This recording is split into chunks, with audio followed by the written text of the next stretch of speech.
Magandang araw sa inyo, friends! Ako nga pala si Kuya Lennon, ang inyong bagong katropa dito where every bite nourishes your soul, bite-sized. May isang kwento akong natutunan sa isang pagsasalo-salo ng mga naglilingkod sa simbahan. Ito ay nihiyag ni Bishop Roderick Pabilio sa okasyong ito. May isang lalaki ang umakyat sa puno at inabot ng gabi ang kanyang pananatili sa punong yon. Madilim. Hanggang sa siya ay nahulog mula sa punong ito. Pero siya naman ay nakakapit sa isang sanga, kaya hindi naman siya tuluyang nahulog.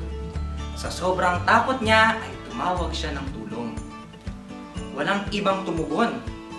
Panganib ang naghihintay sa kanya dahil sa hindi niya alam ang kanyang kababagsakan. Hindi niya alam kung bibitaw ba siya mauuntog yung ulo niya at mamamatay o mababalian kung ano mang aksidente. Sobrang takot na ang taong ito hanggang sa siya ay nagsilita muli.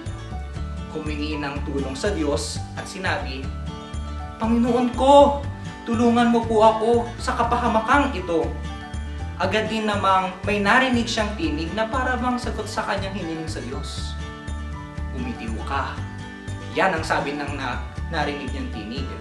Agad naman siyang sumagot at sinabing, "Wala na bang ibang Diyos dyan?"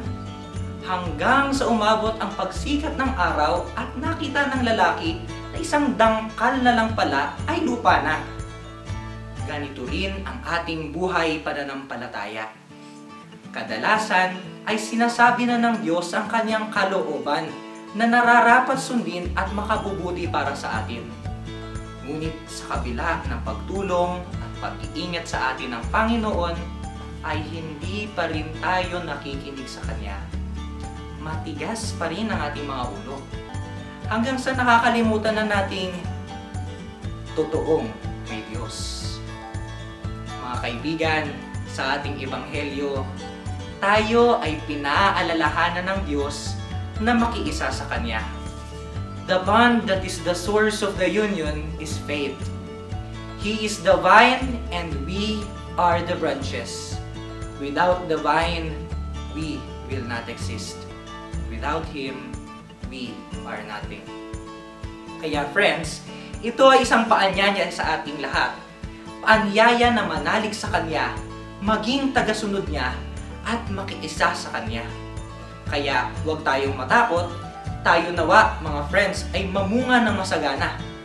Itatak natin sa ating mga isipan na kailangan natin siya sa ating buhay. Huwag nang matigas ang ulo. Maniwala tayo sa Kanya. Sa tulong ng pananampalataya at pag-ibig natin sa Kanya, ang buhay natin ay tiyak na uunlad at sasagana. God bless you.